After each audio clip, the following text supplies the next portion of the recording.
You've maintained a visible presence over the years, from media appearances to retreats to your websites. So, what role does online presence play in your mission as a healer? Malaki. Kasi unang-una, when a person is more visible online, that professional, no, becomes more a trusted voice of his or her profession. Kumbaga, nagdadagdag ng credibility kaysa sa taong hindi naman nag-appear online. So that's one thing, added credibility, and the person becomes a voice for his or her profession. The other thing siguro is about what you call this, like being able to reach a broader audience, more people to help, more people will be able to find us, and more people to collaborate with. That's correct. Collaboration with other specialists, no? And for me, as an advocate also, it's very important that, I come online because I have to be an advocate for those who are marginalized, for those who are discriminated upon. And, I don't need a big audience. I just need people who see me to kind of somehow be touched. So those are ways that the online presence can help. Kasi kung walang online presence, then there are a lot of opportunities missed. Hi, everyone. Welcome to Presence Matters, where we explain the stories and strategies of healthcare and wellness professionals making an impact both offline and online. I'm your host, Joseph Adaneta. In today's episode, we sit down with one of the most unique and integrative healers in the Philippines. Our guest is a psychiatrist, clinical psychologist, psychotherapist, life coach, energy healer, hypnotherapist, acupuncturist, Qigong teacher, mindfulness retreat facilitator, and an ordained Daoist monk. He is the founder of the Randy Dellosa Wellness Center and has dedicated his life to healing the whole person: body, mind, emotion, and spirit. For nearly 3 decades, he has walked alongside thousands of Filipinos, helping them find meaning, balance, and restoration through a deeply holistic approach that blends Eastern and Western traditions. Whether it's through therapy, touch, movement, or mindful presence, his mission is clear: to help others live joyful, meaningful, and productive lives. He also happens to be one of the earliest advocates of psycho-spiritual retreats in the country, and he continues to mentor, teach, and guide others in integrating spirituality into their healing journeys. We talk about how his path unfolded, what turning point made him rethink conventional psychiatry, how he integrates ancient Eastern practice with modern mental health, and how visibility online plays a powerful role in advocacy and healing. So, whether you're a therapist, a coach, a healthcare provider, or simply someone on a healing journey, this conversation will give you both wisdom and inspiration. Let's dive in. Thanks again for agreeing to letting me interview you in this interview series called Presence Matters. Here we interview healthcare and wellness experts like you and try to understand how you went about with your career, how you handle your brand, your online presence, so we can share to everyone who is also on the same niche. So Yes. let's start. Okay, so you're a psychiatrist, psychologist, psychotherapist, life coach, energy healer, qigong teacher, and more. So, how did your journey unfold to become this deeply integrative practitioner? Okay. Well, probably I could tell the story of how I started. I started very young, at 17 years old. At 17 years old, in college at UP, I was already a peer counselor. And so you can imagine, even then, as a young kid, I was already listening to people's problems. And I was a psychology student at that time. And so, of course, I learned about everything psychological, even the therapies, the way how to handle people and problems. And after that, I became a doctor. And after finishing my medical studies, I told myself, okay, bakit hindi ko i-combine na lang yung medicine and psychology so that nothing gets wasted? And so I decided to get into psychiatry. And after that, I thought that I needed more, so I became a doctor of psychology. And as I got older, I realized, okay, there's more than psychology and psychiatry. It's about being holistic, integrative, body, mind, emotion, spirit. And I thought that all aspects of the total person has to experience healing. So that's how I became integrative. Thanks for sharing that. Now, what was your turning point that led you to explore healing modalities outside traditional medicine? Marami. Pero siguro I could cite my residency training in a prestigious medical center in the Philippines. This was a prestigious hospital and these were the best psychiatrists. But I was wondering, teka, parang ang daming kulang. Why do they just treat their patients with medicine? And why do they not even spend too much time with their patients? And so I thought, teka, if I were a patient, then I would think that the patients deserve more than that. So I thought that they were treating the patients more as people with psychiatric disorders rather than human beings. So that was my turning point. Sabi ko, they need something more humane. Thank you for that, Doc. Now, how do you integrate Western psychiatric tools with Eastern healing philosophies like acupuncture, Qigong, and mindfulness? Of course, many people have different thoughts about how they can get healed. And some are actually very resistant to going to a psychiatrist or psychologist. So sabi ko, teka, there's a subtle way for them to get help. If they want acupuncture, I'll give them acupuncture.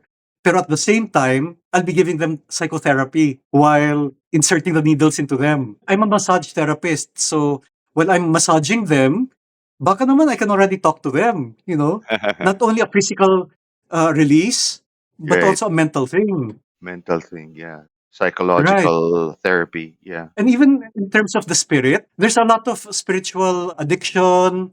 There's a lot of spiritual thoughts that are actually counterproductive mentally. And sabi ko, what if I just ride along with whatever spirituality they have, and then that's where I introduce the healing. So I ride on with their spirituality. Galing. Yeah. Right. So, what do you tell patients who are skeptical of energy work or holistic therapy? Well, if they're skeptical, I don't do it on them. I actually ask them, how do you think or how do you feel I could help you improve? You've already done your research on the net. You probably know already what you want. So how can I help you? So I'm more collaborative rather than authoritative. Makes sense. Now, in your practice, Doc, how important is it to adjust the spiritual aspect of a person's well being? And how do you define spiritual in the therapeutic context? Oh, okay. Joseph, that will require a whole university course. I That's see. one semester. Okay. Okay. Can you Yeah. sum it up in like a paragraph? So when we talk about spirituality these days, for the Gen Z, it's about whatever gives them meaning in life. Meaning in life rather than organized religion. So there's this movement now, it's called SBNR or spiritual but not religious. So people now are more discerning. They just don't want, second-hand religiosity. They want to base their spirituality and religion on their own life experiences. And so the spirituality now becomes more grounded in reality of their own lives. Kaya ang ganda eh. It'll end up in each person having a personal form of spirituality. Thanks for sharing that in a very short paragraph. Right, right, right. What took you an entire university course? You were able to explain it. Thank you, Doc. Yes. Oh, Now, Joseph, mhm, by yes. the way, I also want to add, I'm an ordained Daoist monk. Oh, Okay? yeah, yeah. Yes. I saw it on your profile. Yes. Being a Taoist is not about religion or about gods, but it's about flowing with nature, harmony with nature, rather than resisting. I see. Thanks for that. So, did you go to like Nepal to be able to? be ordained as a Taoist monk? Actually, some of my teachers have visited here, and then my training has been over here and also online. So, as an ordained Daoist monk, I do a lot of teaching people how to do meditation and Qigong exercises and how to just flow with what life offers, whether good or bad. It's all about flowing. And as a monk, I don't say that I've reached that point. I and my people I work with are all growing, including myself. And actually, I learn from them. There is no spiritual guru because everyone should be his or her own guru. Thanks for that perspective, Doc. Now, from your experience, what are some uniquely Filipino mental health struggles or belief systems that influence how we heal? Uniquely Filipino? Yeah, Okay. some uniquely Sige. Filipino mental health struggles or belief Okay. systems. Siguro, sabihin natin yung utang na loob. That's a good thing and also a bad thing. Because a sense of indebtedness is such a good thing. Hindi ba? It makes the person we owe feel good. And it also makes us feel good naman. Kaya lang sometimes, the practice of utang na loob can be used against us. And then, it can be used to manipulate us so that we are beholden, perhaps our whole lifetime, to these people we owe something to. So in that case, we need to establish boundaries. So I would say, yung utang na loob is a good thing within boundaries. And I'm sure there's a lot more, yeah. Pakisama. We're good in pakisama to the point that sometimes we lose ourselves. Nakakahiya na humindi. Kailangan makibagay, maki-jive. That's Filipino. And then at the end, we kind of feel bad kasi part of us was kind of got lost. We lose our identity na. Again, that's what makes us Filipino. But now that we're more psychologically informed, we have to establish some more boundaries. Thanks for that, though. Now, what's your take on how trauma, whether personal, historical, or cultural, is passed down in Filipino family? And how do we begin to break the cycle? Ay, totoo yan. Talagang napapasa ang trauma. So the way to break trauma is unang-una, awareness. The person who was traumatized has to be aware that he or she was traumatized. And then the healing has to start with that person. Because siya na aware ang susi ng susunod na generations. It has to start from that person. Correct. Because the others, might be too complacent. They deny their trauma or they minimize their trauma or they mask it. However, if you're aware, then that's a start of healing. Now you can choose whether to heal or not. That's the starting point talaga. Awareness. Yes. Yeah. Right. Thanks, Doc. Now, Doc, one thing we also explore in Presence Matter is how health and wellness professionals can extend their impact online. So at Tatak mo, we help people like you build an online presence rooted in trust and authenticity, not just for visibility, but to better serve and inspire their community. Now, you've maintained a visible presence over the years, from media appearances to retreats to your websites. So, what role does online presence play in your mission as a healer? Malaki. Kasi unang-una, when a person is more visible online, that professional, no, becomes more a trusted voice of his or her profession. Kumbaga nagdadagdag ng credibility kaysa sa taong hindi naman nag-appear online. So that's one thing, added credibility, and the person becomes a voice for his or her profession. The other thing siguro is about what you call this, like being able to reach a broader audience, more people to help, more people will be able to find us, and more people to collaborate with. That's correct. Collaboration with other specialists, no?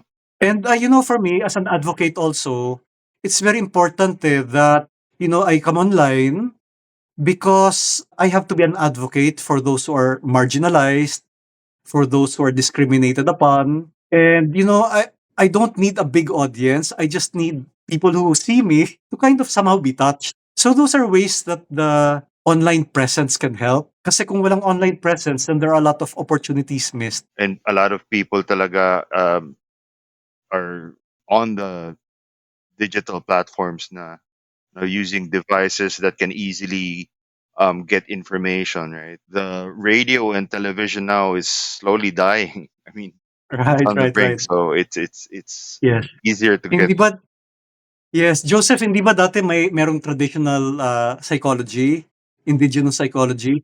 Ngayon it's totally different na because the mindset 'no, of Filipinos are influenced now by gadgets, by social media especially, and globalization. Kaya when there are older people who tell us, "Gano'n kami dati, hindi na puwedeng sabihin 'yun because these days are totally different from the past generations." Thanks, Doc, for that insight.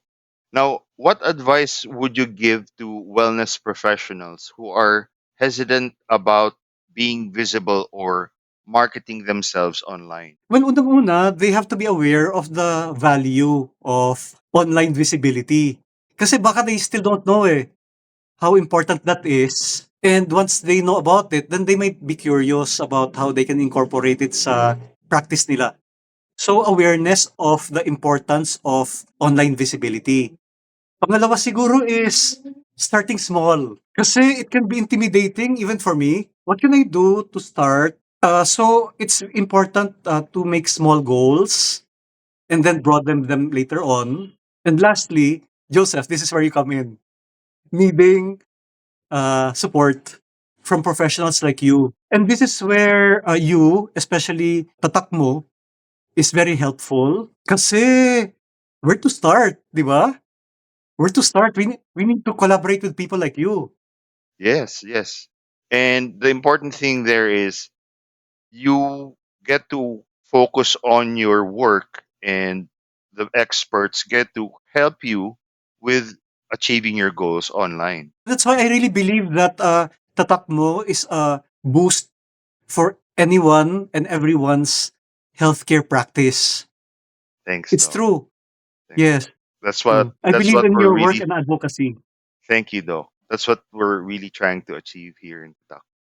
Now, what gives you hope about the direction mental health and holistic healing are heading in here in the Philippines? Ngayon kasi, sabi nga mo nga and sabi ko rin, most people are of course now online and they actually search for people, healthcare providers before meeting them.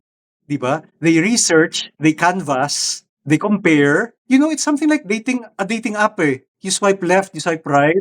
This time with healthcare providers. And you know, kung maganda yung presentation ng online marketing, di mas hit for both patient and healthcare provider. Correct, correct. Yeah, you get connected talaga with them. Now, what's one daily practice you do that helps you stay centered? So unang-una, my advocacies. I'm in touch with people who are marginalized and discriminated on. So I don't let my personal successes get into my head because I am never successful because there's so much work to do.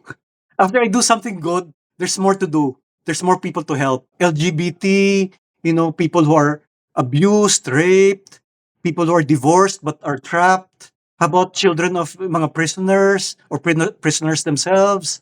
Ang daming advocacies Those who are in drug abuse. drug abuse, and there are a lot of people to help, and that keeps me grounded. And the other thing rin is, Joseph, I have to tell no, I myself have experienced depression and I also have ADD. So when I help people, I'm not operating from bookish learning. I'm not operating as an authority. I'm a person who had a lived experience and trying to walk in their shoes.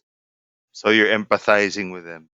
I empathize with them and I listen intently and I collaborate with how they want to get help. That keeps me grounded. Now, having went through the same mental conditions, do you also get therapy from other psychologists? Joseph, that is a very good question. I'll tell you something. It's an open secret. Many psychologists, psychiatrists, psychotherapists do not even get help for themselves. So early in my career, I told myself, if I'm going to be worthy to help others, then I have to get help for myself. And I worked intensively on my emotional baggage. And even up to now, I still work. Kasi hindi naman tayo nauubusan ng emotional baggage, Joseph eh. After we passed through midlife, meron na namang baggage yung senior life. So, we have to keep on working on ourselves. We go through layers. So, Joseph, if I had any advice for you, if you need psychotherapy, I would advise look for somebody, a psychotherapist, who also gets psychotherapy for himself or herself. That's a good advice. Thanks, Doc. I'll make sure that's well noted.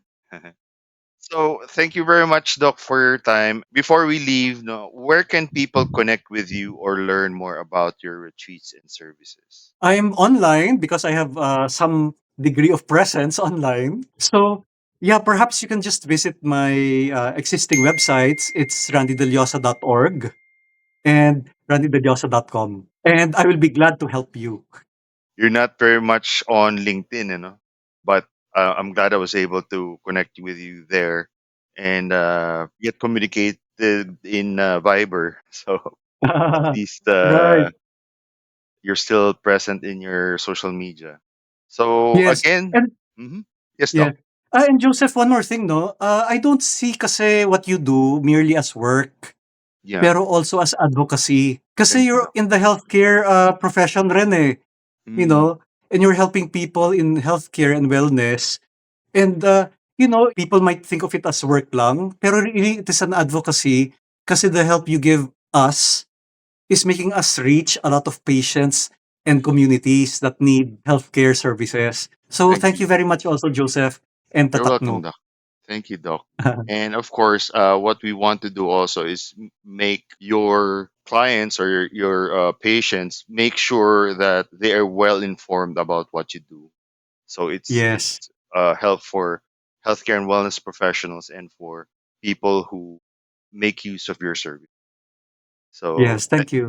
thanks again, Doc, for Uh, your time and feel better. Looking forward to talking to you again soon. Great. Thanks, Joseph. We'll Thanks. talk for sure. Have a great night, Doc. Thank you. You too. Connect with Tatakmo and explore more stories of healthcare and wellness success online because presence matters.